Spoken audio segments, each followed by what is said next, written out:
November 8th, 1942. The chill of dawn rolled across the beaches of North Africa as American troops prepared for Operation Torch, their first major offensive in the European theater.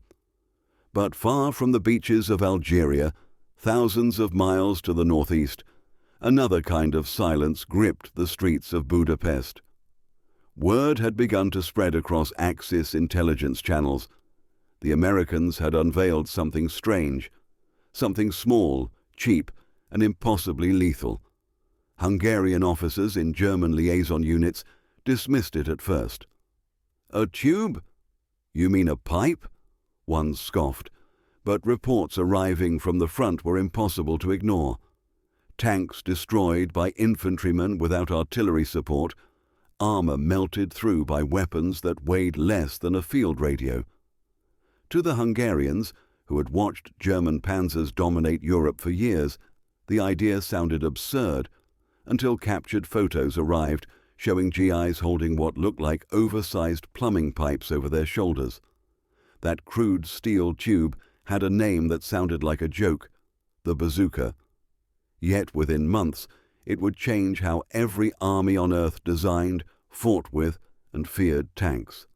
What began as an improvised experiment in an American workshop would soon become the simplest weapon of mass disruption the Allies had ever produced. But to understand how a weapon built from scrap metal could terrify tank crews from Normandy to Budapest, we need to rewind to where it all began, to a proving ground in Maryland, where two men turned a wild idea into Eisenhower's most underestimated tool of victory. Aberdeen Proving Ground, Maryland, May 6, 1942. While the world's armies were pouring millions into tanks, aircraft, and massive artillery, two American officers were rummaging through junk piles. Colonel Leslie Skinner and Lieutenant Edward Uhl had been ordered to demonstrate potential anti-tank weapons to a panel of skeptical generals. What they built that morning looked more like a plumber's experiment than a weapon of war. A thin steel tube, a battery wire, and a trigger cobbled together from scraps. Uhl even bent a wire coat hanger into crude sights. It wasn't supposed to be a revolution, it was just a test. But what happened that day would ripple across continents. As the demonstration began, the generals ignored Uhl's toy launcher, focusing instead on the massive British Spigot mortars, complicated, crew-served weapons that weighed over 100 pounds and still struggled to hit moving targets. One by one they missed. The frustration in the air was thick. Then came Uhl's turn. Wearing a welder's mask, he lifted his homemade launcher onto his shoulder, aimed through the coat hanger sights, and squeezed the trigger. The rocket whooshed from the tube and slammed directly into the side of a moving M3 tank. A perfect hit. The generals froze. Uhl reloaded in 5 seconds and hit it again. General Barnes, head of research and engineering, couldn't help but laugh. "Looks like one of Bob Burns's musical gadgets. A bazooka," he said, referencing the comedian's comical brass instrument. The name stuck, but the laughter faded fast when the realization hit. This crude launcher had just done what thousands of dollars of heavy ordnance could not: pierce armor with a shoulder-fired rocket. Within hours, Barnes ordered 5,000 units into immediate production. For the first time in history, the infantryman had a weapon that could kill a tank, not with brute force, but with simplicity. The bazooka's birth wasn't the result of bureaucracy or long research programs. It was born out of necessity, improvisation, and audacity. But the real miracle wasn't just that it worked, it was how fast America could build it. By October 1942, General Electric and a dozen contractors were churning out 5,000 launchers a month. Each required less than 20 pounds of steel and cost the government only $25 apiece. An $8 rocket could punch through 4 inches of armor at 300 yards. In a world where tanks cost tens of thousands and required months to build, The math was devastating. For every German Tiger that rolled off the line, the US could arm hundreds of soldiers with weapons capable of destroying it. The age of tank invincibility was over, even if the Germans didn't know it yet. By early November 1942, thousands of these new bazookas were crated, sealed, and shipped under the label Top Secret to North Africa.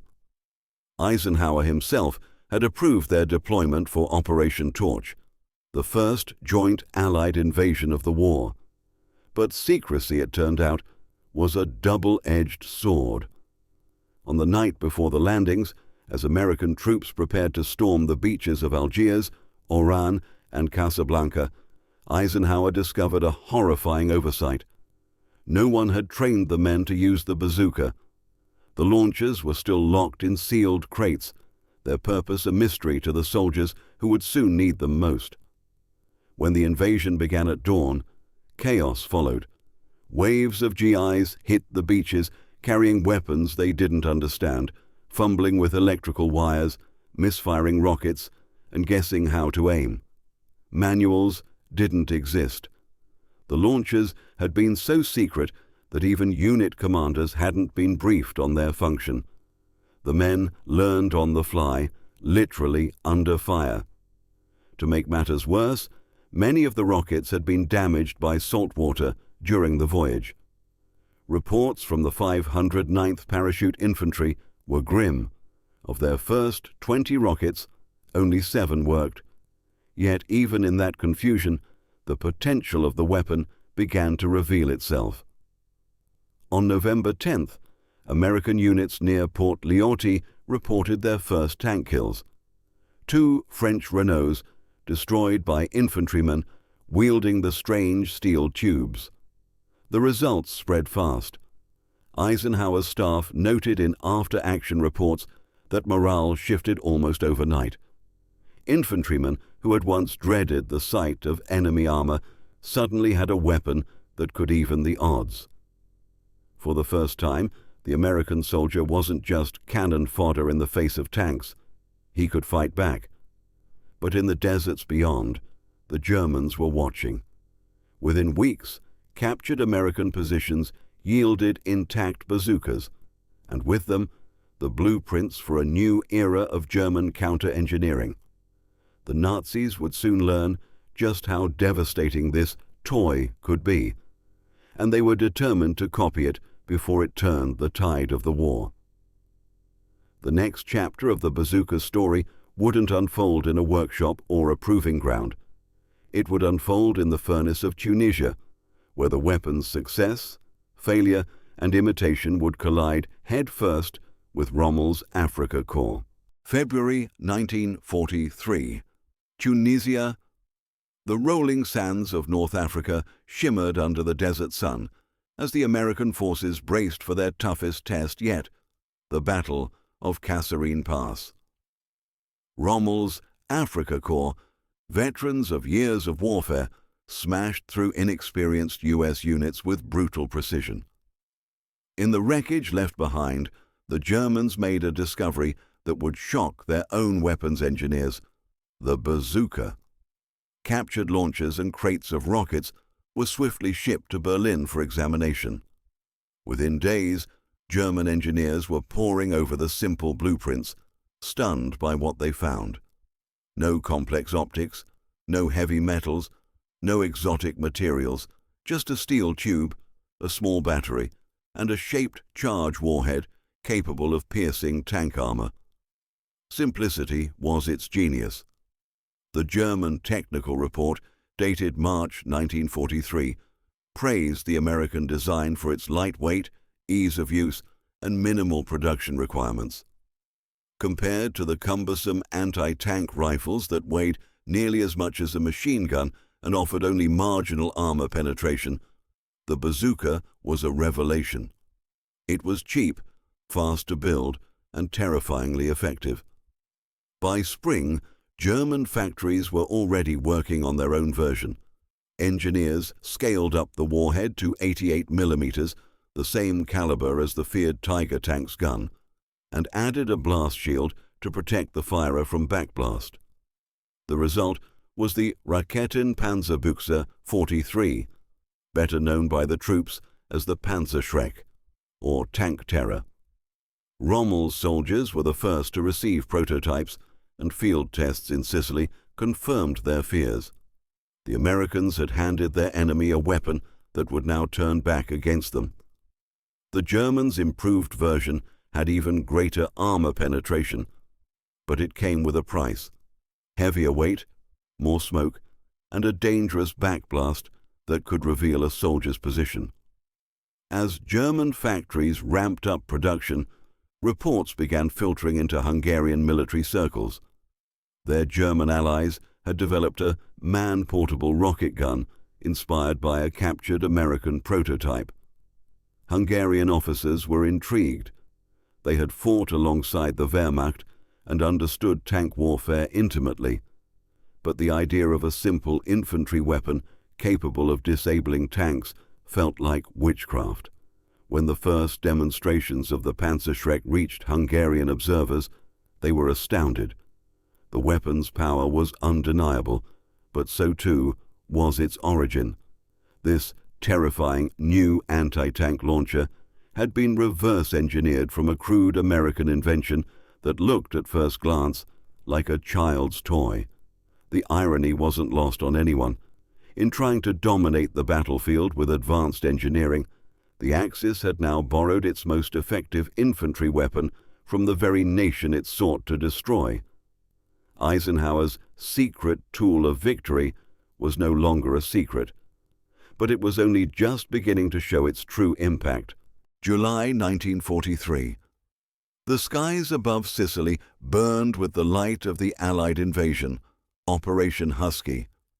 For the first time, American troops carried into battle the improved M1A1 Bazooka, fitted with more reliable rockets and a sturdier ignition system. This wasn't the clumsy, water-damaged version of North Africa. This was the refined product of months of field feedback, factory upgrades, and sheer American ingenuity. Paratroopers of the 82nd Airborne Division were among the first to put it to the test. Dropping behind enemy lines, they found themselves face to face with German armor, panzers that had dominated battlefields from Poland to France. But this time, the balance of power was different. From behind rubble, hedgerows, and narrow Sicilian streets, two-man bazooka teams struck back. At Biscari, one of the most famous engagements of the campaign, an American paratrooper made a shot that would become legendary.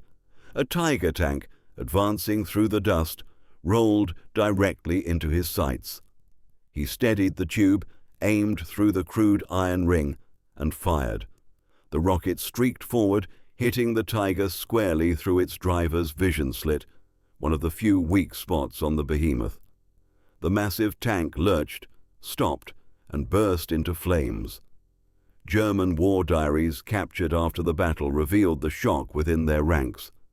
Reports described enemy infantry armed with rocket weapons capable of destroying armor at 100 to 150 meters.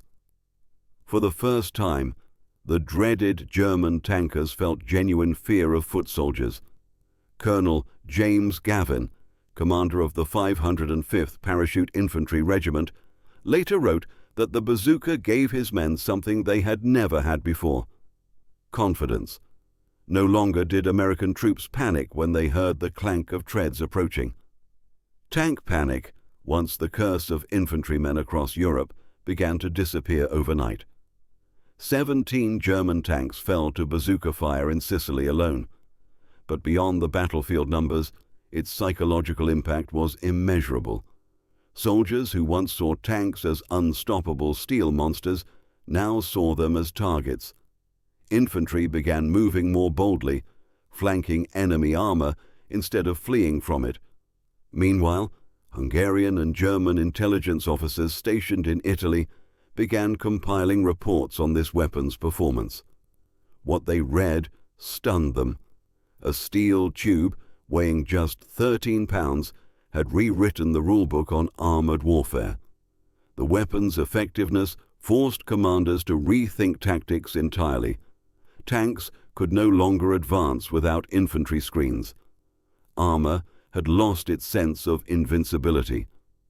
As Operation Husky came to a close, Eisenhower and his commanders knew they had stumbled upon something more than just an anti-tank tool.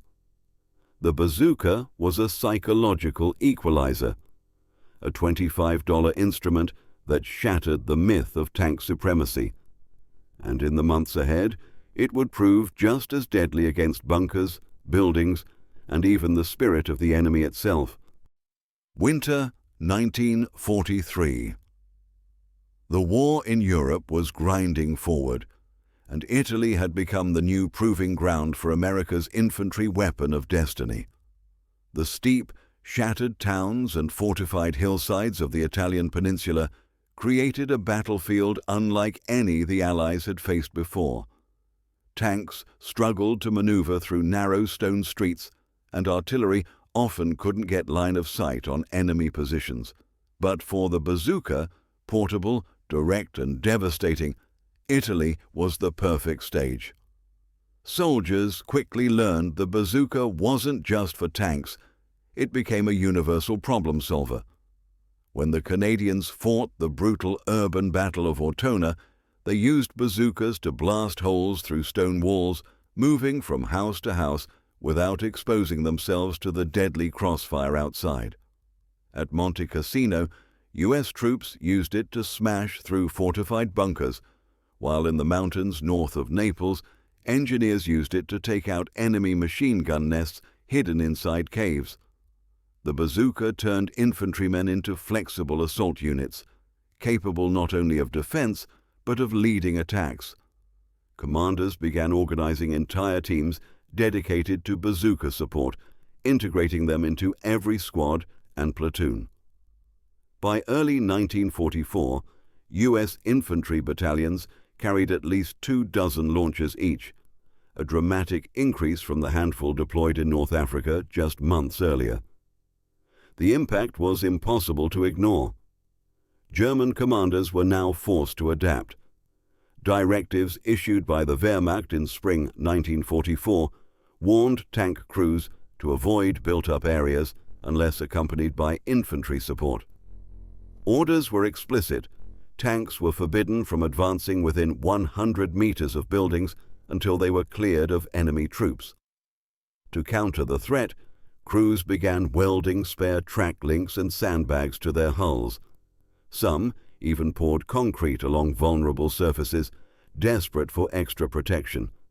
The once invincible panzers now moved cautiously, no longer symbols of unstoppable power, but lumbering beasts afraid of shadows. The Hungarian army, closely allied with Germany and fighting on the Eastern Front, received these tactical warnings as well. Reports circulating through Budapest described Allied infantry using hand-held rocket launchers to ambush German armor. Military observers at the Hungarian Ministry of Defense were fascinated. Hungary's own anti-tank capabilities lagged behind, relying mostly on outdated guns and captured Soviet weapons. The notion that an infantryman could carry something so light and yet so lethal was almost unbelievable.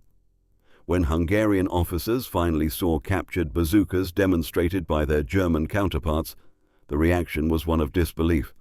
"It is impossible," one colonel reportedly said. "A toy cannot destroy steel." But the field tests proved otherwise. Concrete barriers shattered, and tank armor plates were torn apart like paper. Word spread quickly through the Hungarian ranks. This American pipe could do what no artillery piece its size could dream of. As Allied forces pushed up through Italy toward Rome, the bazooka's legend only grew. Its smoke trails became synonymous with liberation, streaks of fire cutting through ancient stone towns, clearing the way for advancing troops.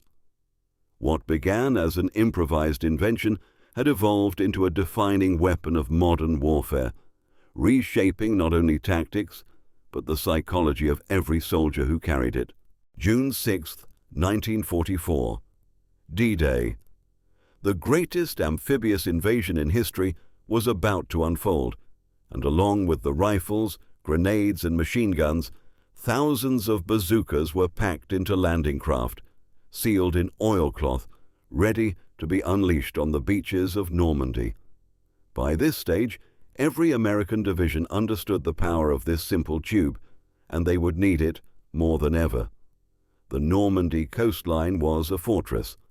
German defenses were thick with bunkers, machine gun nests, and pillboxes reinforced with steel and concrete. As soldiers stormed ashore under relentless fire, bazooka teams followed closely behind, crouching in the sand, firing at embrasures and gun ports. The rockets punched through walls, turning defensive strongholds into smoking craters. But the true test came inland, in the dense maze of hedgerows that defined the Normandy countryside.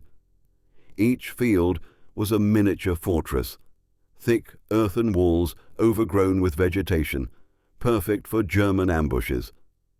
Tanks couldn't maneuver, artillery couldn't see, and every advance turned into a deadly crawl.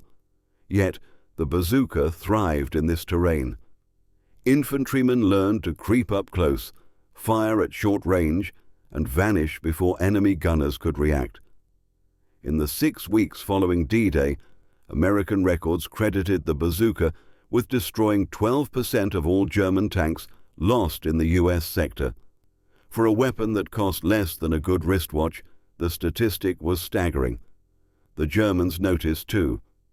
Their own Panzerschreck teams, reverse-engineered from the original bazooka, were now a common sight, a cruel mirror of American innovation.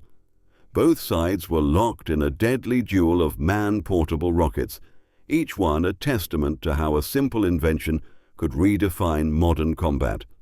Still, the American edge lay in quantity and adaptability. Where the Germans prized precision engineering, the U.S. relied on scale, mass production, endless supply, and soldiers who could learn to fire the weapon in an afternoon. A single infantry squad could stop an armored assault with teamwork and courage, turning hedgerows into graveyards for tanks. German officers wrote in their war diaries of the psychological terror inflicted by bazooka teams. Even when tanks weren't actually hit, the mere report of bazooka fire caused crews to panic, retreat, or abandon their vehicles entirely. The once proud doctrine of blitzkrieg, lightning-fast armored strikes, was bogged down by a weapon that cost less than the paint on a panzer. By the time the Allies broke through at St. Lo and began racing across France, the bazooka had cemented its role as the infantry's equalizer. Cheap, portable, and effective against nearly anything: tanks, bunkers, trucks, or even low-flying aircraft. It had become as essential as the rifle itself. Hungarian intelligence officers, receiving German situation reports, were astonished. The mighty Wehrmacht, which once seemed invincible, was now writing tactical memos warning tank units to expect enemy rocket fire from every hedgerow and window. To them, it was unthinkable that such a small, humble weapon could change the rhythm of war. And yet, that was precisely Eisenhower's secret. Victory not through complexity, but through practicality, through giving ordinary soldiers extraordinary power. December 1944. The Ardennes forest lay buried under snow and silence. Then came the thunder, Germany's last great offensive, the Battle of the Bulge. In the forests of Belgium and Luxembourg, the enemy's armor surged forward once more, and Allied infantrymen found themselves facing the full fury of Hitler's desperate gamble. Panzer divisions rolled through the mist, their cannons echoing through the trees. For the men in foxholes, survival depended on one thing: the bazooka. But the cold was merciless. Temperatures dropped well below freezing, and the weapons batteries, which powered the firing mechanism, froze solid. Soldiers quickly learned to adapt, tucking the batteries under their coats or near their skin to keep them warm. Even then, misfires were common. Propellant grew sluggish in the cold, and rockets sputtered. Yet when the bazooka did fire, it could still cripple a tank with frightening precision. Reports from the 99th Infantry Division describe countless small, desperate fights. Bazooka teams lying in ambush, waiting for German armor to rumble past before striking from point-blank range. One sergeant wrote of hitting a Panther tank at 75 yards, the rocket punching through its engine deck and forcing the crew to bail out as flames engulfed the machine. Another squad destroyed 3 armored cars in a single day, using nothing but teamwork and frozen fingers. In total, during that brutal winter, American bazooka teams destroyed or disabled nearly 90 German armored vehicles. The numbers alone were impressive, but their symbolic value was greater still. In a battle meant to crush Allied morale, the humble bazooka helped hold the line. The Germans tried to respond with their own weapons, the Panzerschreck and the Panzerfaust, but Allied supply and training proved superior. American units could replace lost launchers within hours, while German units struggled to replenish even their ammunition. The simplicity of the U.S. design meant it could be built anywhere, repaired easily, and used by anyone. And then came innovation born from necessity. Some soldiers began experimenting, mounting bazookas to jeeps for mobile firepower, strapping them to snowbanks for stability, even carrying extra rockets inside their coats to keep them warm. But no one embodied this ingenuity better than Major Charles Carpenter, a reconnaissance pilot flying a tiny L-4 Grasshopper plane. Carpenter mounted 6 bazookas under his aircraft's wings and used them to hunt German tanks from the sky. Over the course of 1944, he destroyed or disabled multiple armored vehicles, earning the nickname Bazooka Charlie. His daring missions turned the simple launcher into an airborne tank killer, a legend that spread across Allied camps as proof that imagination, not just steel, could win wars. By the end of the Battle of the Bulge, the bazooka wasn't merely a weapon, it was a symbol of resilience. In frozen forests and shattered villages, ordinary soldiers had turned a crude steel tube into the instrument of their survival and the enemy's undoing. Spring 1945. The end of the war was near, but the fighting was fiercer than ever. The Allied advance into Germany met pockets of fanatical resistance. Towns turned into fortresses, bridges rigged to explode, and every hilltop bristling with guns. Yet amid the thunder of artillery and the roar of tanks, it was still the simple, shoulder-fired bazooka that cleared the path forward. By now, the weapon had evolved into its finest form. Factories in the United States were producing thousands of improved launchers each week, lighter, sturdier, and easier to reload. Production lines ran around the clock. General Electric, General Motors, and dozens of subcontractors had turned the bazooka into an icon of American industrial power. Nearly 500,000 launchers and 15 million rockets were built before the war's end, each one a statement of how efficiency could outmatch engineering complexity. The economics were staggering. A single Sherman tank cost the U.S. government around $50,000 to build. For that same amount, the Army could buy 2,000 bazookas and tens of thousands of rockets. German panzers, costing tens of thousands of Reichsmarks each, could be destroyed by an $8 rocket fired by a 19-year-old infantryman. The scales of war had shifted, not through grandeur, but through practicality. On the ground, the bazooka remained indispensable. In the shattered cities of Germany, Aachen, Cologne, and Nuremberg, soldiers used it to crack open fortified buildings and blast through barricades. tank crews feared narrow streets, knowing a bazooka team could be lurking behind any door or window. American reports noted that the psychological effect of the weapon was as valuable as its physical damage. Entire tank units sometimes retreated after a single rocket hit or even upon rumor of bazooka teams ahead. Captured German diaries confirmed this fear. One tank commander wrote bitterly that the American rocket weapon has ended the independence of the tank. We cannot move without infantry now. The armor alone is helpless. For Eisenhower, this was the proof of concept he had envisioned. The bazooka had transformed the battlefield from one dominated by heavy machines into one where mobility and morale ruled. It democratized destruction, giving the ordinary soldier the ability to slay a steel giant. Even Hungary, still aligned with Germany until late in the war, felt the ripple effect. Their military observers noted that by 1945, tank crews refused to enter urban areas without infantry cover.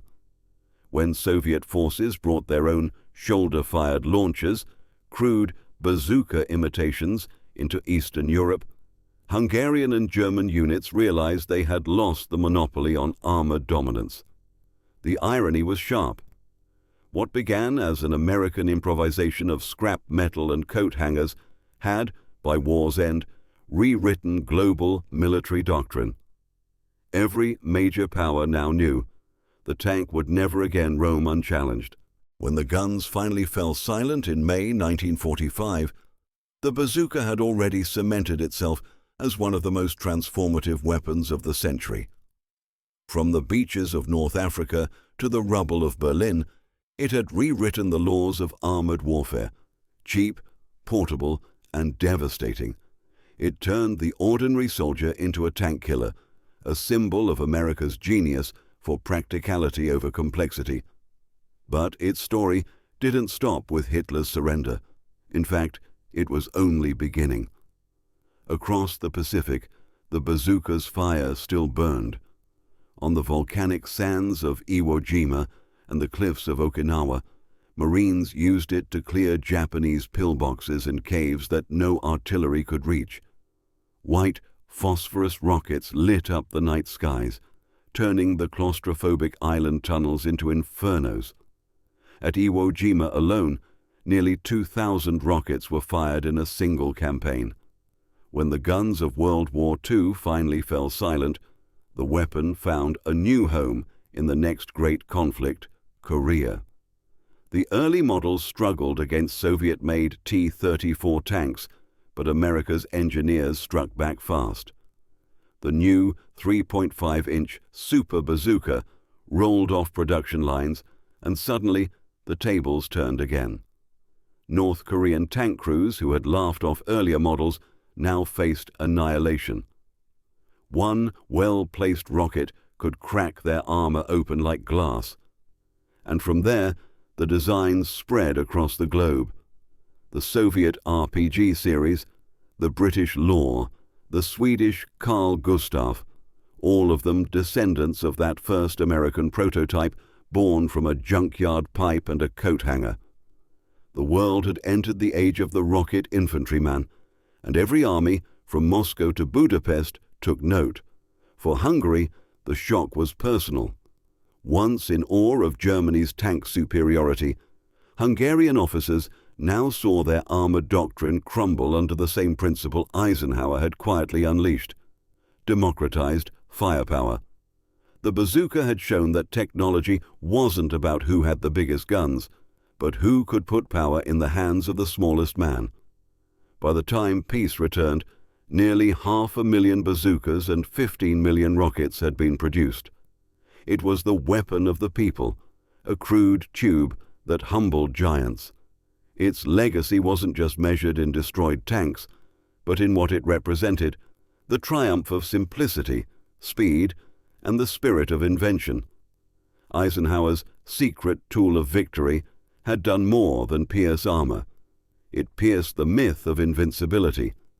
It proved that victory could come not from lavish machinery, but from creativity, courage, and trust in the hands of ordinary soldiers. And so, when historians speak of the great equalizers of World War II, they talk about radar, the atomic bomb, and the bazooka, the weapon that gave freedom a fighting chance. And that wraps up today's look at Eisenhower's secret tool of victory, the bazooka. From a junkyard prototype to a battlefield legend, its story reminds us that innovation often begins in the simplest places. If you enjoyed this deep dive, don't forget to hit that like button, subscribe for more incredible wartime stories, and drop a comment below. Which weapon or invention do you think changed history the most? Thanks for watching. And until next time, remember, even the smallest spark can ignite a revolution.